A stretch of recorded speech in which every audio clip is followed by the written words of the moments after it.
दोस्तों, आपको SBS study classes में स्वागत है। मैं सुनील विश्वकर्मा आज फिर से जनरल साइंस का 14 वीडियो लेकर आपके सामने आया हूं, जो परमाणु से संबंधित प्रश्न है।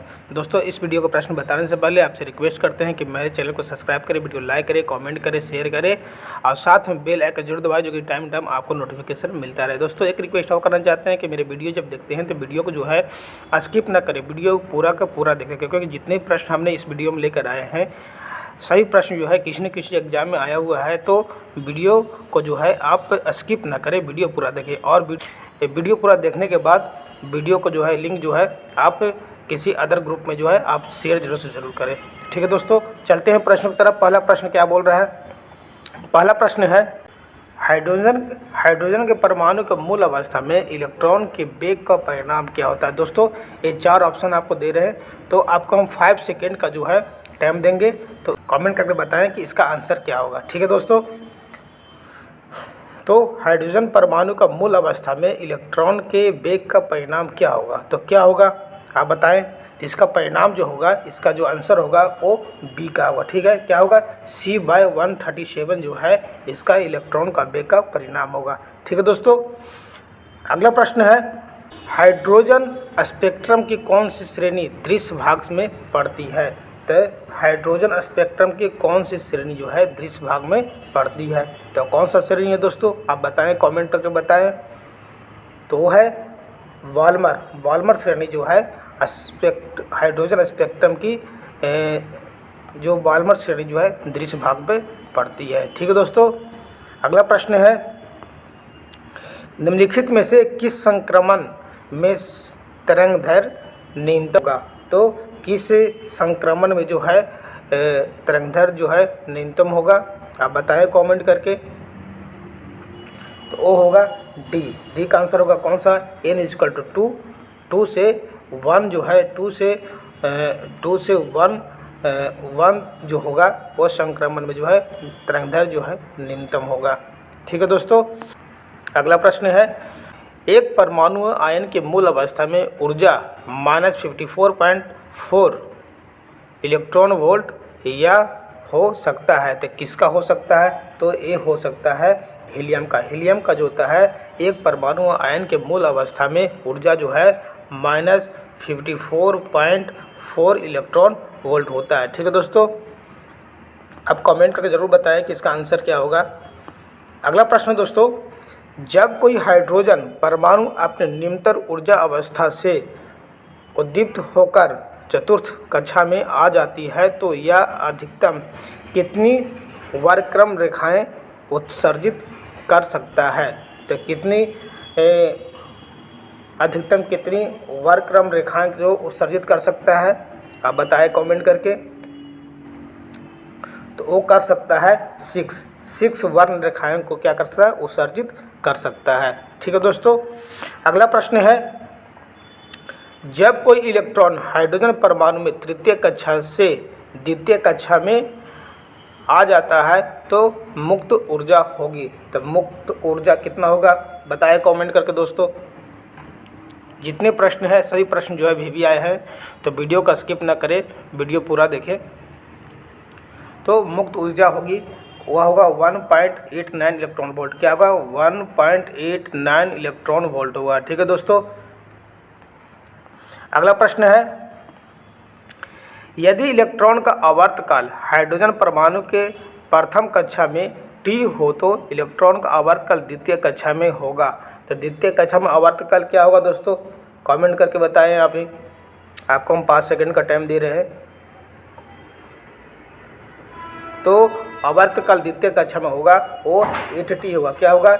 8T होगा। ठीक है दोस्तों, अगला प्रश्न है 1 मेगा इलेक्ट्रॉन वोल्ट ऊर्जा वाले फोटोन का संवेग होगा। तो कितना संवेग होगा दोस्तों? आप बताएं कमेंट करके। तो इसका होगा आंसर सी का होगा, वो होगा 5 × 10⁻22 kg मीटर पर सेकेंड होगा। ठीक है दोस्तों, इसका आंसर होगा 1 मेगा इलेक्ट्रॉन वोल्ट में 1 मेगा इलेक्ट्रॉन वोल्ट ऊर्जा वाले फोटोन का संवेग जो होगा 5 × 10⁻22 kg मीटर पर सेकेंड होगा।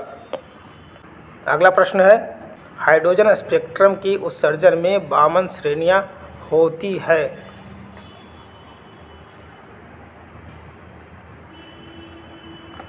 बताएं कमेंट करके, आपको 5 सेकंड का टाइम दे रहे हैं।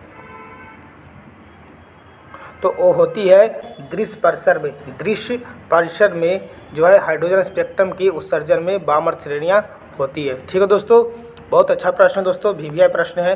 अगला प्रश्न है, रीड वर्ग नियतांक R एवं प्रकाश की चाल C हो तो RC का मात्रक होगा।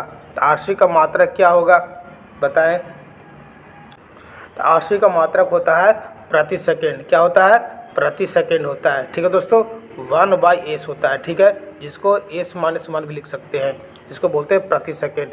तो रीड वर्ग नियतांक R एवं प्रकाश की चाल C हो तो RC का मात्रक होगा पर सेकेंड होगा या प्रति सेकेंड होगा। ठीक है दोस्तों, अगला प्रश्न है, एक विसर्जन नली में n=4 अवस्था में स्थित इलेक्ट्रॉन की कूदान से कितनी रेखाएं उत्सर्जित हो सकती है। तो कितनी रेखाएं उत्सर्जित हो सकती है? 6 रेखाएं जो है उत्सर्जित हो सकती हैं। ठीक है दोस्तों, अगला प्रश्न है, लेजर की क्रिया के लिए ज़रूरी है। लेजर की क्रिया के लिए ज़रूरी है, तो क्या ज़रूरी है कमेंट करके बताएं। तो ज़रूरी है संख्या परिवर्तन। लेजर की क्रिया के लिए ज़रूरी है संख्या परिवर्तन। ठीक है दोस्तों, अगला प्रश्न है, निम्नलिखित में किस ट्रांजिशन में तरंगदैर्घ्य न्यूनतम होगा। तो किस ट्रांजिशन में जो है तरंगदैर्घ्य जो है न्यूनतम होगा। ये प्रश्न जो है दोबारा रिपीट भी हो रहा है, तो कमेंट करके बताएं। ते होगा डी का आंसर होगा। क्या होगा? एन का वैल्यू होगा 2 से 1 तक जो है ट्रांजेक्शन में तरंगदैर्घ्य जो है न्यूनतम होगा। अगला प्रश्न दोस्तों, हाइड्रोजन स्पेक्ट्रम की कौन सी श्रेणी अवरक्त भाग में नहीं पड़ती है। अवरक्त भाग में नहीं पड़ती है, क्या इसका आंसर होगा? ऑप्शन बताएं। ऑप्शन में है हम्फ्री श्रेणी, फूड श्रेणी, ब्रैकेट श्रेणी और लाइमन श्रेणी। ये जो है आपका 4 ऑप्शन है, 4 ऑप्शन बताएं आप। हाइड्रोजन स्पेक्ट्रम की कौन सी श्रेणी अवरक्त भाग में नहीं पड़ती है? तो पड़ती है हम्फ्री श्रेणी। हम्फ्री श्रेणी जो है हाइड्रोजन स्पेक्ट्रम में हम्फ्री श्रेणी अवरक्त भाग में नहीं पड़ती है। ठीक है दोस्तों, अगला प्रश्न है, बीटा किरणें विक्षेपित होती है। तो बीटा किरणें कहाँ विक्षेपित होती है? ऑप्शन है गुरुत्वाकर्षण क्षेत्र में, केवल चुंबकीय क्षेत्र में, केवल विद्युतीय क्षेत्र में या चुंबकीय एवं विद्युतीय क्षेत्र में, ये दोनों में। तो ऑप्शन बताइए आप, 5 सेकंड का टाइम है। तो ये है चुंबकीय एवं विद्युतीय क्षेत्र में जो है बीटा किरणें विक्षेपित होती है। अगला प्रश्न दोस्तों, हाइड्रोजन स्पेक्ट्रम की कौन सी श्रेणी दृश्य भाग में पड़ती है। तो हाइड्रोजन स्पेक्ट्रम की कौन सी श्रेणी दृश्य भाग में पड़ती है? वह लाइमर श्रेणी, बामर श्रेणी, पाश्चन श्रेणी और ब्रैकेट श्रेणी। तो कौन सी श्रेणी है दोस्तों? तो है बामर श्रेणी। बामर श्रेणी में जो है हाइड्रोजन स्पेक्ट्रम की बामर श्रेणी दृश्य भाग में पड़ती है। ठीक है दोस्तों, अगला प्रश्न है, निम्नलिखित में से किस वैज्ञानिक ने क्वांटम सिद्धांत का प्रतिपादन किया। तो किसने किया है क्वांटम सिद्धांत का प्रतिपादन? इसमें ऑप्शन में है रदरफोर्ड ने, बोर ने, डाल्टन ने, प्लांक ने। तो क्वांटम सिद्धांत का जो प्रतिपादन किया है वो प्लांक ने किया। किसने किया है? प्लांक ने किया है। ठीक है दोस्तों, अगला प्रश्न है, हाइड्रोजन परमाणु के प्रथम बोर कक्षा में इलेक्ट्रॉन की ऊर्जा 13.6 इलेक्ट्रॉन वोल्ट है। तो उसके दूसरे बोर कक्षा में इलेक्ट्रॉन की ऊर्जा होगी। इलेक्ट्रॉन की ऊर्जा क्या होगी दूसरी कक्षा में? तो होगी, ऑप्शन में दिया हुआ है, ऑप्शन में है -3.4 electron volt, -6.8 electron volt, -27.2 electron volt और +3.4 इलेक्ट्रॉन वोल्ट। तो क्या होगा आंसर सर दोस्तों बताएं इसको। तो आंसर होगा, एक आंसर होगा -3.4 इलेक्ट्रॉन वोल्ट होगा इसका आंसर। ठीक है, अगला प्रश्न दोस्तों, बोर परमाणु मॉडल मान है। तो बोर परमाणु मॉडल जो है मान है केवल एक परमाणु संख्या वाले परमाणु के लिए, अधिक परमाणु संख्या वाले या 4 परमाणु संख्या वाले तत्व के लिए, इनमें से कोई नहीं। इसका ऑप्शन कौन सा होगा दोस्तों? इसका ऑप्शन होगा ए का होगा, केवल एक परमाणु संख्या वाले परमाणु के लिए जो है बोर परमाणु मॉडल मान्य है। अगला प्रश्न दोस्तों, बोर सिद्धांत के अनुसार जब इलेक्ट्रॉन किसी उच्च कक्षा से तीसरे कक्षा में उछलता है तो इस प्रकार उत्सर्जित स्पेक्ट्रल रेखाएं कहलाती है। तो उत्सर्जित स्पेक्ट्रल रेखाएं क्या कहलाती है? ऑप्शन में आपका है बामर श्रेणियाँ, फास्चेन श्रेणियाँ, लाइमेन श्रेणियाँ और फंड श्रेणियाँ। ये 4 ऑप्शन में कौन सा होगा दोस्तों? बहुत अच्छा प्रश्न है दोस्तों। तो ये होगी फास्चेन श्रेणियाँ। फास्चेन श्रेणियाँ जो होती है उत्सर्जित स्पेक्ट्रल रेखाएं कहलाती है। अगला प्रश्न दोस्तों, हाइड्रोजन स्पेक्ट्रम के दृश्य क्षेत्र का अध्ययन सर्वप्रथम किसने किया था? तो दृश्य क्षेत्र का अध्ययन सर्वप्रथम किसने किया था? ऑप्शन में है बामर, लाइमन, ब्रैकेट या फुंड। ये चारों में से कौन सा होगा आंसर? तो इसमें से चारों में आंसर है बामर। बामर जो है, बामर हाइड्रोजन स्पेक्ट्रम के दृश्य क्षेत्र का अध्ययन सर्वप्रथम जो है बामर ने किया था। अगला प्रश्न दोस्तों, जब हीलियम का एक परमाणु 2 इलेक्ट्रॉनों को खो देता है तो वह बदल जाता है, तो किसमें बदल जाता है? तो ऑप्शन में है अल्फा कण में, न्यूट्रॉन में, प्रोटॉन में, इनमें से कोई नहीं। तो क्या आंसर होगा? तो बदल जाता है अल्फा कण में बदल जाता है। किसमें? अल्फा कण में बदल जाता है। अगला प्रश्न दोस्तों, हाइड्रोजन परमाणु में इलेक्ट्रॉन का न्यूनतम कोणीय संवेग होगा। तो हाइड्रोजन परमाणु में इलेक्ट्रॉन का न्यूनतम कोणीय संवेग होगा।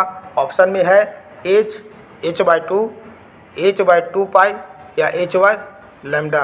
तो इनमें से कौन सा होगा दोस्तों? तो इसमें से होगा h/2 पाई जो है हाइड्रोजन परमाणु में इलेक्ट्रॉन का न्यूनतम कोणीय संवेग होगा, h/2 पाई।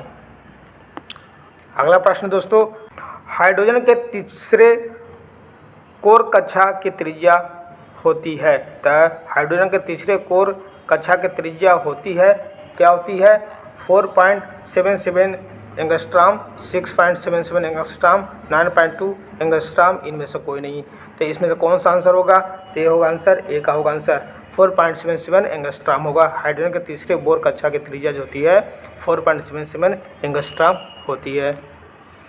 अगला प्रश्न दोस्तों, हाइड्रोजन के अनिश्चितता का सिद्धांत बार के परमाणु मॉडल ऑप्शन में है में निहित है, के विरुद्ध है, से प्राप्त हो सकता है, इनमें से कोई नहीं। तो दोस्तों इसमें से कौन सा आंसर होगा? तो इसमें से आंसर जो होगा वो हो गया के विरुद्ध है। के विरुद्ध के हाइड्रोजन के अनिश्चितता का सिद्धांत बार के परमाणु मॉडल के विरुद्ध है। अगला प्रश्न दोस्तों, किसी इलेक्ट्रॉन का ग्राउंड स्टेट से पहले उत्सर्जित अवस्था में ले जाने के लिए आवश्यक ऊर्जा होती है। तो आवश्यक ऊर्जा कौन होती है? ऑप्शन में 10.2 electron volt, 13.6 electron volt, 1.2 electron volt, इनमें से कोई नहीं। इसमें से आंसर होगा 10.2 इलेक्ट्रॉन वोल्ट होगा। 10.2 इलेक्ट्रॉन जो है आवश्यक ऊर्जा होगी। अगला प्रश्न दोस्तों, 300 रीडबर्ग नियतांक का मान होता है तो कितना होता है? ऑप्शन में 1.097 गुने 10⁻⁻7 पर मीटर, 6.023 गुने 10⁻⁻23 पर मीटर या 6.67 गुने 10⁻⁻1 पर मीटर, इनमें से कोई नहीं। तो ऑप्शन में कौन सा होगा दोस्तों? तो ऑप्शन में होगा एक का होगा 1.097 गुने 10⁻7 पर मीटर जो है 300 रीडबर्ग नियतांक का मान होगा। अगला प्रश्न दोस्तों, गैस चालकता तब प्रदर्शित करती है जब ऑप्शन में है दाब बढ़ाया जाता है, दाब कम किया जाता है, ताप बढ़ाया जाता है, ताप कम किया जाता है। तो कौन सा होगा दोस्तों? तो इसमें से होगा दाब कम किया जाता है। दाब कम किया जाता है गैस चालकता तब प्रदर्शित होती है जब जो है दाब कम किया जाता है। अगला प्रश्न दोस्तों, कैथोड किरणें हैं विद्युत चुंबकीय किरणें हैं, धन आविष्ट कण है, अनाविष्ट कण या फिर ऋण आविष्ट कण है। तो ऑप्शन में क्या होगा दोस्तों, तो ये होगा ऋण आविष्ट कण है। कैथोड क्या है, कैथोड किरणें होती है ऋण आविष्ट कण होती है। अगला प्रश्न दोस्तों, कैथोड किरणें के गुण निकटतम होते हैं। तो कैथोड किरणें के गुण निकटतम होते हैं, किसके निकटतम होते हैं? ऑप्शन है गामा किरणों के, अल्फा किरणों के, बीटा किरणों के या एक्स किरणों के। ऑप्शन में कौन सा होगा दोस्तों, तो ऑप्शन में होगा बीटा किरणों के निकटतम होते हैं। अगला प्रश्न दोस्तों, कैथोड किरणों में निहित है। तो कैथोड किरणों में निहित है क्या है? ऑप्शन में है तेज अनाविष्ट किरणों की धारा, मंद इलेक्ट्रॉनों की धारा, प्रकाश के पुंज या तीव्र प्रोटॉन की धारा। तो इनमें से कौन सा होगा दोस्तों, तो इसमें से होगा आपका मंद इलेक्ट्रॉनों की धारा। मंद इलेक्ट्रॉनों की धारा जो है कैथोड किरणों में निहित है। अगला प्रश्न दोस्तों, एम द्रव्यमान तथा ई कूलाम आवेश का एक इलेक्ट्रॉन विरामावस्था में V वोल्ट के विभवांतर से होकर गुजरता है तो इसकी अंतिम महत्तम ऊर्जा है। तो इसकी महत्तम ऊर्जा क्या होगी? ऑप्शन में है E/m जूल या me V जूल या E इलेक्ट्रॉन वोल्ट पर मीटर जूल या इलेक्ट्रॉन वोल्ट जूल। तो कौन सा होगा दोस्तों, तो ये होगा, इसका आंसर होगा इलेक्ट्रॉन वोल्ट जूल होगा इसका आंसर। महत्तम ऊर्जा, अंतिम महत्तम ऊर्जा होगी इलेक्ट्रॉन वोल्ट जूल होगा। अगला प्रश्न दोस्तों, बोर परमाणु मॉडल सफल व्याख्या करता है। तो बोर परमाणु मॉडल जो है सफल व्याख्या करता है, किसका करता है? रेखीय स्पेक्ट्रम का, संतत स्पेक्ट्रम का, अवरक्त स्पेक्ट्रम का, सभी का। तो किसका व्याख्या करता है? तो व्याख्या करता है रेखीय स्पेक्ट्रम का व्याख्या करता है बोर परमाणु मॉडल। ठीक है दोस्तों, अगला प्रश्न है, इलेक्ट्रॉनों का आवेश का मान होता है। तो इलेक्ट्रॉनों का आवेश का मान कितना होता है आप बताएं?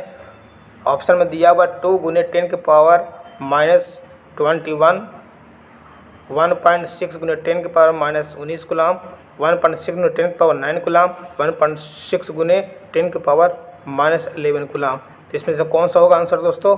तो इसमें से होगा 1.6 × 10⁻⁻19 कूलाम होगा। 1.6 × 10⁻⁻6 कूलाम जो है इलेक्ट्रॉनों का आवेश का मान होता है। अगला प्रश्न दोस्तों, थॉम्सन विधि द्वारा ज्ञात किया जाता है इलेक्ट्रॉन का, क्या ज्ञात किया जाता है? संवेग को, आवेग को, द्रव्यमान को या आवेश तथा द्रव्यमान का अनुपात को। तो थॉम्सन विधि द्वारा क्या ज्ञात किया जाता है दोस्तों, बताएं? तो थॉम्सन विधि द्वारा ज्ञात किया जाता है आवेश तथा द्रव्यमान का अनुपात ज्ञात किया जाता है। इलेक्ट्रॉन का आवेश तथा द्रव्यमान का अनुपात ज्ञात किया जाता है। अगला प्रश्न दोस्तों, इलेक्ट्रॉन वोल्ट मापता है आवेश में, विभवांतर में, धारा में या ऊर्जा। एक किसमें से दोस्तों, किसमें से होगा आंसर? तो इलेक्ट्रॉन वोल्ट मापता है ऊर्जा में मापता है। किसमें? ऊर्जा में मापता है। अगला प्रश्न दोस्तों, अल्फा प्रकीर्णन प्रयोग में अल्फा कणों का प्रकीर्णन का कारण है। तो क्या कारण है? ऑप्शन दिया हुआ है, ए में है नाभिक द्वारा लगा आकर्षण बल, बी है नाभिक द्वारा लगा विकर्षण बल, तीसरा है नाभिक के न्यूट्रॉन द्वारा लगाया बल, तथा डी में है इनमें से कोई नहीं। तो कौन सा आंसर होगा दोस्तों? अल्फा प्रकीर्णन प्रयोग में अल्फा कणों का प्रकीर्णन का कारण है क्या है? तो इसमें से कोई भी आंसर नहीं होगा। ठीक है दोस्तों, इनमें से कोई नहीं होगा। अगला प्रश्न है, परमाणु का नाभिक बना होता है। तो परमाणु का नाभिक बना होता है, किसका बना होता है? ऑप्शन में प्रोटॉनों से, बी है प्रोटॉन एवं न्यूट्रॉन से, सी है अल्फा कण से, डी है प्रोटॉन और इलेक्ट्रॉन से। तो दोस्तों परमाणु का नाभिक बना होता है किससे बना होता है? तो परमाणु का जो नाभिक बना होता है वो प्रोटॉन एवं न्यूट्रॉन से बना होता है। किससे? प्रोटॉन एवं न्यूट्रॉन से बना होता है। अगला प्रश्न है दोस्तों, रदरफोर्ड का प्रकीर्णन प्रयोग निम्नलिखित में से किसका अस्तित्व सिद्ध करता है? तो किसका अस्तित्व सिद्ध करता है? तो ऑप्शन में ऋणात्मक आवेशित नाभिक का, बी है घनाविष्ट नाभिक का, सी है नाभिक में न्यूट्रॉन का और डी है परमाणु घन आवेश के समविभाजन का। तो कौन सा आंसर होगा दोस्तों? इसका आंसर होगा घनाविष्ट नाभिक का। रदरफोर्ड का प्रकीर्णन प्रयोग जो है घनाविष्ट नाभिक का अस्तित्व सिद्ध करता है। अगला प्रश्न दोस्तों, परमाणु में वृत्तीय कक्षा में इलेक्ट्रॉन किस बल के कारण घूमते हैं? तो किस बल के कारण घूमते हैं? ऑप्शन में ए में दिया हुआ है नाभिकीय बल, बी है गुरुत्वाकर्षण बल, सी है कूलाम बल, इनमें से कोई नहीं। तो कौन सा आंसर होगा दोस्तों? इसका आंसर हो कूलाम बल के कारण जो है घूमते हैं। परमाणु में वृत्तीय कक्षा में इलेक्ट्रॉन जो है कूलाम बल के कारण घूमते हैं। ठीक है दोस्तों, अगला प्रश्न है, बोर परमाणु मॉडल के अनुसार इलेक्ट्रॉन उन्हीं कक्षाओं में परिक्रमा करता है जिनमें इलेक्ट्रॉन का संवेग कोणीय संवेग h/2π का हो। तो ऑप्शन में है सम संख्या गुणक, विषम संख्या गुणक, एक पूर्णांक संख्या गुणक या इनमें से कोई नहीं। तो इनमें से कौन सा आंसर होगा दोस्तों? तो इनमें से आंसर होगा एक पूर्णांक संख्या गुणक में जो है इलेक्ट्रॉन का संवेग कोणीय संवेग h/2π का होता है। तो इलेक्ट्रॉन उन्हीं कक्षाओं में परिक्रमा करता है। अगला प्रश्न दोस्तों,